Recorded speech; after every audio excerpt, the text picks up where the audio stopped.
7200 കോടി രൂപയുടെ സ്ക്വാഡ് മൂല്യമുള്ള ലോക ചാമ്പ്യന്മാർ, മറുവശത്ത് വെറും 436 കോടി രൂപ മാത്രം മൂല്യമുള്ള ഒരു കുഞ്ഞൻ രാജ്യം. ഫുട്ബോൾ ലോകം കണ്ട ഏറ്റവും വലിയ ദാവിദ് ഗോലിയാത്ത് മത്സരങ്ങളിൽ ഒന്നിന്റെ കഥയാണിത്. കളിയുടെ ആദ്യ 20 മിനിറ്റെങ്കിലും പിടിച്ചു നിൽക്കാനായാൽ തന്നെ വലിയ കാര്യം.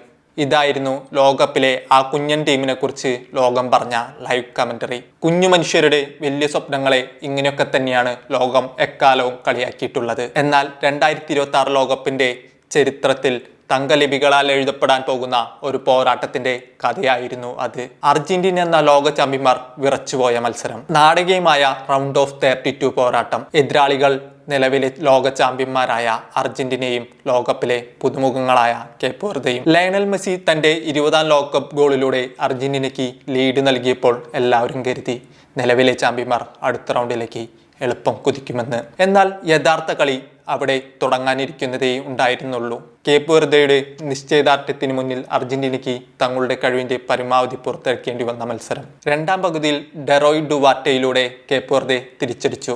സ്കോർ 1-1. മത്സരം എക്സ്ട്രാ ടൈമിലേക്കും നീണ്ടു. അവിടെ ലിസാൻഡ്രോ മാർട്ടിനസിലൂടെ അർജന്റീന വീണ്ടും ലീഡ് പിടിച്ചെടുത്തു. കളി അർജന്റീന ജയിച്ചെന്ന് ഉറപ്പിച്ചിരിക്കെയാണ് അത്ഭുതം സംഭവിച്ചത്. സിഡ്നി ലോപ്പസ് കബ്രാലിന്റെ അമ്പരപ്പിക്കുന്ന ഒരു ലോങ് റേഞ്ച് സ്ട്രൈക്ക് അർജന്റീനയുടെ വല കുലുക്കി. കളി വീണ്ടും സമനിലയിൽ. അർജന്റീനൻ ക്യാമ്പിൽ ഭയം നിഴലിച്ച നിമിഷങ്ങൾ.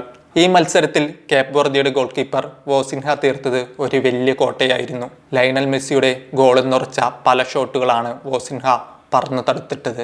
ഒടുവിൽ ഒരു കോർണർ കിക്കിൽ നിന്ന് പിറന്ന നിർഭാഗ്യകരമായ സെൽഫ് ഗോളിലാണ് അർജന്റീന 3-2 വിജയമർപ്പിച്ചത്. എങ്കിലും അവസാന വിസിൽ മുഴങ്ങുന്നത് വരെ കേപ്പ് വെർദെ അർജന്റീനൻ പ്രതിരോധത്തെ വിറപ്പിച്ചുകൊണ്ടേയിരുന്നു. അർജന്റീന റൗണ്ട് ഓഫ് 60 എത്തിയെങ്കിലും ലോകമെമ്പാടുമുള്ള ഫുട്ബോൾ ആരാധകരുടെ ഹൃദയം കീഴടക്കിയത് കേപ്പ് വെർദെയായിരുന്നു. സോഷ്യൽ മീഡിയയിൽ ആരാധകർ കുറിച്ചത് ഇങ്ങനെയാണ്: കളി അർജന്റീന ജയിച്ചു, പക്ഷേ കേപ്പ് വെർദെ ഞങ്ങളുടെ ഹൃദയം കീഴടക്കി. മറ്റൊരാൾ എഴുതിയത് ഇങ്ങനെയാണ്: കേപ്പ് വെർദെയെ തോൽപ്പിക്കാൻ അർജന്റീനയ്ക്ക് അധിക സമയം 2 കോർണർ കിക്കുകളും വേണ്ടിവന്നു. മെസ്സിക്ക് പോലും ഈ മത്സരം ജീവിതത്തിൽ ഒരിക്കലും മറക്കാൻ കഴിയില്ലെന്നാണ് മറ്റൊരു ആരാധകൻ കുറിച്ചത്. അതേ, അത്ഭുതമില്ല, ലോക ചാമ്പ്യന്മാർ പിറകൊണ്ട മത്സരമാണിത്. തോറ്റെങ്കിലും തല ഉയർത്തിപ്പിടിച്ച് തന്നെ മടങ്ങണം. ഫുട്ബോൾ ചരിത്രത്തിൽ പോരാട്ട വീര്യമെന്തെന്ന് വരും തലമുറകൾ ആരായുമ്പോൾ പറയാൻ മുൻപന്തിയിൽ ഇനി നിങ്ങളുടെ ഈ കഥയും ഉണ്ടാകും. Salute Cape Verde.